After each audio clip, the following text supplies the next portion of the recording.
Hello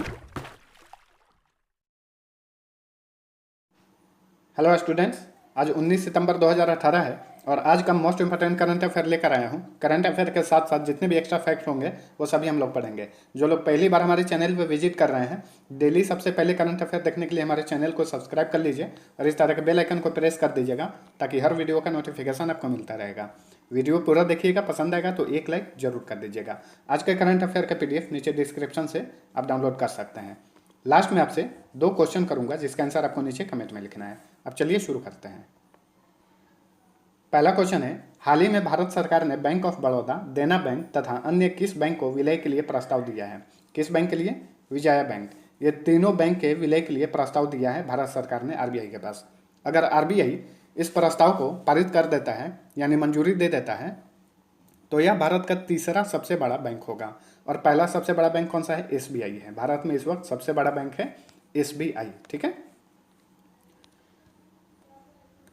इन बैंकों के विलय के लिए एक पैनल की स्थापना की गई थी जिसकी अध्यक्षता कौन कर रहा था? अरुण जेटली। वित्त मंत्री अरुण जेटली इसकी अध्यक्षता कर रहे थे। यह भी नोट कर लीजिएगा, ध्यान में रखिएगा। इस क्वेश्चन का ऑप्शन ए राइट आंसर है। अब इन तीनों बैंकों के बारे में जान जाइए। बैंक ऑफ बड़ौदा की स्थापना हुई थी 1908 में। इसका हेडक्वार्टर वडोदरा गुजरात में है। चेयरमैन है इसके PS जयकुमार। CEO हैं PS गुप्ता। देना बैंक की स्थापना हुई थी 1938 में। हेडक्वार्टर इसका मुंबई में है। एग्जीक्यूटिव डायरेक्टर हैं इसके रमेश S सिंह।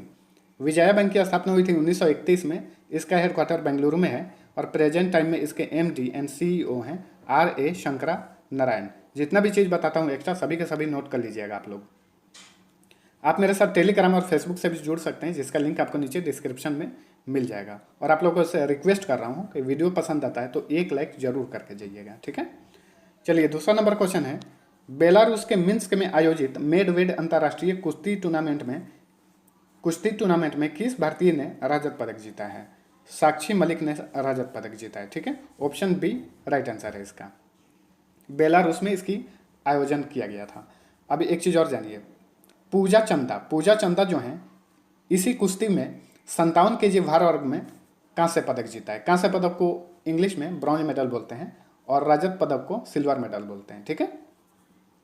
अब यहाँ पे एक चीज़ और जान जाइए, यहाँ पे आपको क्वेश्चन में विनेश फोगाट हैं, उनका संबंध कुश्ती से है। बजरंग पुनिया जो दिख रहे हैं ये भी कुश्ती से संबंधित है इनका। और दीपा कर्माकर जो हैं ये है जिम्नास्टिक। ध्यान में रखिएगा, क्वेश्चन में ऐसे भी पूछता है कई बार। खिलाड़ी का नाम दे देगा, पूछ देगा इनका संबंध किस क्षेत्र से है या किस खेल से संबंधित है ये। अब जानिए बेलारूस के बारे में। बेलारूस के प्रेसिडेंट हैं एलेक्जेंडर लुकाशेंको और यहाँ के प्राइम मिनिस्टर हैं सर्जे रुमास और यहाँ की करेंसी का नाम है रूबल। रूबल करेंसी जो है ये रूस की भी करेंसी का नाम है। चलिए तीसरा नंबर क्वेश्चन देखते हैं, भारत और किस देश के बीच डाम्बुला गोदाम के निर्माण के लिए MOU पर हस्ताक्षर हुआ है? MOU मेमोरेंडम ऑफ अंडरस्टैंडिंग, समझौता ज्ञापन जिसको बोलते हैं। ठीक है। भारत और श्रीलंका के बीच। ऑप्शन सी राइट आंसर है इसका। यह गोदाम फलों और सब्जियों के लिए है। 5000 मीट्रिक टन के खाद्य पदार्थों के लिए तापमान को नियंत्रित करने में यह गोदाम सक्षम है। इसमें 30 करोड़ श्रीलंकाई रुपये के लागत से यह बन रहा है जिसमें भारत सहयोग कर रहा है। ठीक है। अब जानिए श्रीलंका के बारे में। इसकी कैपिटल है जयवर्धनेपुरा। जयवर्धनेपुरा जो कैपिटल है ये एडमिनिस्ट्रेटिव कैपिटल है। अगर बात कर देगा बिजनेस कैपिटल के बारे में वो है कोलंबो। यहाँ के प्रेसिडेंट हैं मैथिरीपाला सिरिसेना। यहाँ के प्राइम मिनिस्टर हैं रानिल विक्रमासिंघे। चलिए अगला क्वेश्चन देखते हैं, किस देश ने भारत के सामानों के परिवहन के लिए अपने 2 बंदरगाहों चटगांव बंदरगाह एवं मोंगला बंदरगाह के उपयोग करने की मंजूरी दे दी है? बांग्लादेश ने। ऑप्शन डी राइट आंसर है इसका। दोनों बंदरगाह का नाम याद रखिए, क्वेश्चन में कहीं से भी घुमा के पूछ सकता है कि यह बंदरगाह किस देश में स्थित है। चटगांव बंदरगाह और मोगला बंदरगाह दोनों बांग्लादेश में है। भारत अपने उत्तर पूर्वी राज्यों से परिवहन के लिए इन बंदरगाहों का इस्तेमाल करेगा। सामानों की निगरानी के लिए ट्रैकिंग सिस्टम का भी इस्तेमाल किया जाएगा। अब बांग्लादेश के बारे में जान जाइए। बांग्लादेश की कैपिटल है ढाका। यहाँ के प्रेसिडेंट हैं अब्दुल हामिद। प्राइम मिनिस्टर हैं शेख हसीना और यहाँ की करेंसी का नाम है टाका। चलिए अगला क्वेश्चन देखते हैं, 17 सितंबर से नई दिल्ली में आयोजित भारत के पहले पर्यटन मार्ट का उद्घाटन किसने किया? इसका उद्घाटन किया है पीयूष गोयल ने। ऑप्शन ए राइट आंसर है। ठीक है। पीयूष गोयल कौन है? ये हैं भारत के रेल मंत्री और कोयला मंत्री, दोनों मंत्री हैं ये। ठीक है। इसका आयोजन कौन किया था? इसका आयोजन किया था federation of association in Indian tourism and hospitality, faith एवं पर्यटन मंत्रालय द्वारा इसका आयोजन किया गया। अब यहाँ पे सुरेश प्रभु आपको दिख रहे हैं, अल्फोंस कन्थानम दिख रहे हैं, इनके बारे में जानिए। सुरेश प्रभु हैं, ये भारत के वाणिज्य एवं उद्योग मंत्री हैं, और अल्फोंस कन्थानम जो हैं भारत के इलेक्ट्रॉनिक, आईटी एवं संस्कृति एवं पर्यटन मंत्री हैं अल्फोंस, ठीक है। इतना चीज़ ध्यान में रखिएगा। हाल ही में रेलवे का एग्जाम्स हो रहा है, वहाँ पे केंद्रीय मंत्रियों के बारे में पूछ रहा है, तो ध्यानपूर्वक सभी के सभी देखते चलिए जो लोग रेलवे का तैयारी करते हैं। वैसे सभी लोग ध्यानपूर्वक देखिए, किसी भी एग्जाम्स में आ सकता है। चलिए 6 नंबर क्वेश्चन है, किसे स्टेट बैंक ऑफ इंडिया का मुख्य वित्तीय अधिकारी यानी CFO, चीफ फाइनेंस ऑफिसर नियुक्त किया है? किसे? प्रशांत कुमार को नियुक्त किया गया है। ऑप्शन बी राइट आंसर है, ठीक है। प्रशांत कुमार जो हैं इससे पहले SBI के उप प्रबंध निदेशक थे, अब इन्हें नियुक्त किया गया है CFO के रूप में। अब एक और चीज जानिए, प्रशांत कुमार किसकी जगह पर नियुक्त हुए हैं? अंशुला कांत के जगह पर नियुक्त हुए हैं। अंशुला कांत को अब स्टेट बैंक ऑफ इंडिया का प्रबंध निदेशक बना दिया गया है, ठीक है, ध्यान में रखिएगा। अब यहाँ पे स्टेट बैंक ऑफ इंडिया का बात चल गया तो इसके बारे में जान जाइए। इसकी स्थापना हुई थी 1 जुलाई 1955 को। हालांकि स्टेट बैंक ऑफ इंडिया की स्थापना हुई थी 1806 ईस्वी में, लेकिन उस वक्त इसका नाम था बैंक ऑफ कलकत्ता। उसके बाद बैंक ऑफ कलकत्ता से नाम बदलकर इसका रख दिया गया इंपीरियल बैंक ऑफ इंडिया 1921 ईस्वी में। उसके बाद 1 जुलाई 1955 ईस्वी को इंपीरियल बैंक ऑफ इंडिया से नाम बदलकर स्टेट बैंक ऑफ इंडिया इसका नाम रख दिया गया। इसका राष्ट्रीयकरण हुआ 2 जून 1956 को। हेडक्वार्टर मुंबई में है और प्रेजेंट टाइम में इसके चेयरमैन हैं रजनीश कुमार। चलिए अगला क्वेश्चन देखते हैं। भारतीय वायुसेना ने किस राज्य में प्रमुख हेलीकॉप्टर प्रशिक्षण केंद्र, ड्रोन विनिर्माण केंद्र तथा साइबर सुरक्षा केंद्र स्थापित करने की घोषणा की है? किस प्रदेश में? आंध्र प्रदेश में, ठीक है। ऑप्शन सी राइट आंसर है इसका। कहाँ पर खोला जाएगा? हेलीकॉप्टर प्रशिक्षण केंद्र जो खोला जाएगा ये खोला जाएगा प्रकाशम जिला में, ड्रोन विनिर्माण केंद्र खोला जाएगा अनंतपुर जिला में, और साइबर सुरक्षा केंद्र खोला जाएगा अमरावती में, ठीक है। आंध्र प्रदेश की राजधानी है अमरावती। अब यहाँ पे इंडियन एयरफोर्स का बात चल गया है तो इसके बारे में 2 चीज़ें जानिए। इसकी स्थापना हुई थी 8 अक्टूबर 1932 को और इसका हेडक्वार्टर नई दिल्ली में है। अब यहाँ पे एयरफोर्स का बात चल गया तो इंडियन एयरफोर्स के चीफ कौन है वो जानिए, बीरेंद्र सिंह धनोआ। एक और चीज़ जान लीजिए, भारतीय नौसेना के चीफ कौन है? वो हैं सुनील लंबा। और भारतीय आर्मी चीफ कौन है? Indian army chief Bipin Rawat हैं। नोट कर लीजिएगा सभी के सभी, क्योंकि आंध्र प्रदेश इसका आंसर है तो आंध्र प्रदेश के बारे में जानिए। कैपिटल अमरावती, यहाँ के CM हैं N चंद्रबाबू नायडू, गवर्नर हैं ESL नरसिम्हा। ESL नरसिम्हा जो हैं तेलंगाना के भी राज्यपाल हैं। मुख्य न्यायाधीश T राधाकृष्णन है। T राधाकृष्णन जो हैं तेलंगाना के भी मुख्य न्यायाधीश हैं। दोनों स्टेट के एक ही राज्यपाल और एक ही मुख्य न्यायाधीश हैं प्रेजेंट टाइम में। लोकसभा सीट की संख्या 25, राज्यसभा सीट की संख्या 11, विधानसभा सीट की संख्या 176। विधान परिषद भी है यहाँ पर जिसकी सीट की संख्या है 58।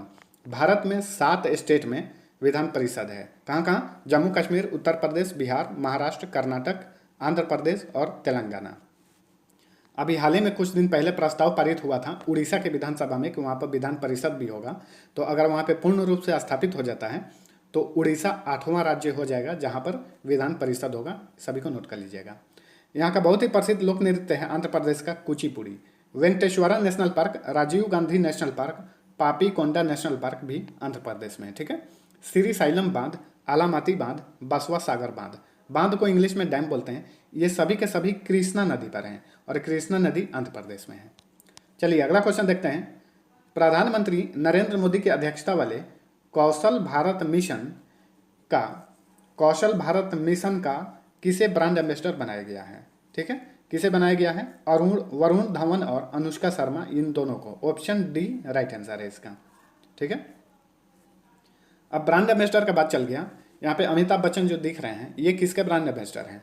पोलियो और टीबी, इन दोनों के ब्रांड एम्बेसडर हैं अमिताभ बच्चन। चलिए अगला क्वेश्चन देखते हैं। स्वतंत्र भारत की पहली महिला IAS ऑफिसर कौन थी जिनका हाल ही में 91 वर्ष की आयु में निधन हो गया? अन्ना राजम मल्होत्रा, ठीक है। स्वतंत्र भारत की प्रथम महिला मुख्य न्यायाधीश थी ये। 1951 के मद्रास कैडर की IAS ऑफिसर है ये, ठीक है।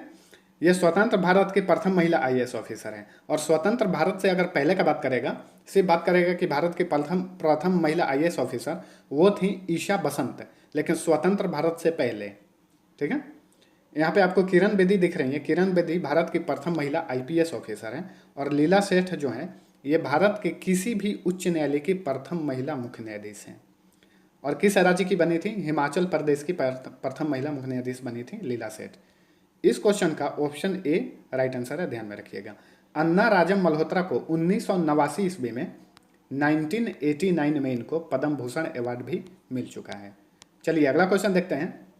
किस देश ने दुनिया का पहला हाइड्रोजन संचालित ट्रेन लॉन्च किया है? किस देश ने? जर्मनी ने। ऑप्शन बी राइट आंसर है इसका। ठीक है, यह ट्रेन हाइड्रोजन के एक टैंक पर 1000 किलोमीटर तक चल सकता है। यह हाइड्रोजन ट्रेन ईंधन सेल से लैस है, जो हाइड्रोजन और ऑक्सीजन के संयोजन के माध्यम से बिजली उत्पन्न करता है, जिसके वजह से यह संचालित हो रहा है।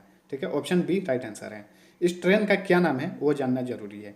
इस ट्रेन का नाम है कोराडिया आइलिंट ट्रेन। कोराडिया आइलिंट ट्रेन इसका नाम है। अच्छा, जर्मनी का बात चला है। यहाँ की चांसलर कौन है? वो है एंजेला मार्केल। एंजेला मार्केल जो हैं प्रेजेंट टाइम में दुनिया की 100 सबसे शक्तिशाली महिलाओं में शीर्ष पर हैं, यानी पहले स्थान पर हैं, ये भी जानिए। जर्मनी की कैपिटल है बर्लिन और यहाँ की करेंसी है यूरो। चलिए अगला क्वेश्चन देखते हैं।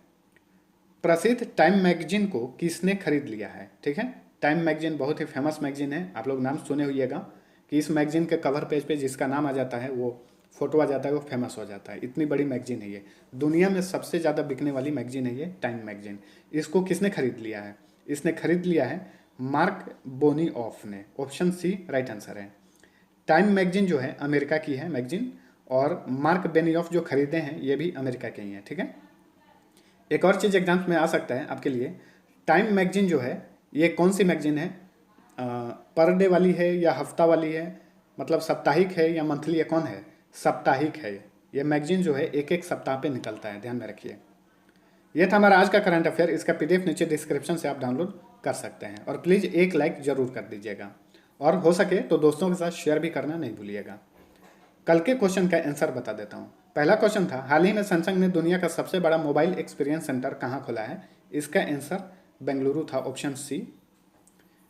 दूसरा क्वेश्चन था, भारतीय संविधान में मौलिक कर्तव्यों की संख्या कितनी है? तो भारतीय संविधान में मौलिक कर्तव्यों की संख्या है 11। बहुत ही बेसिक क्वेश्चन था, सभी लोगों ने सही आंसर दिया था इसका।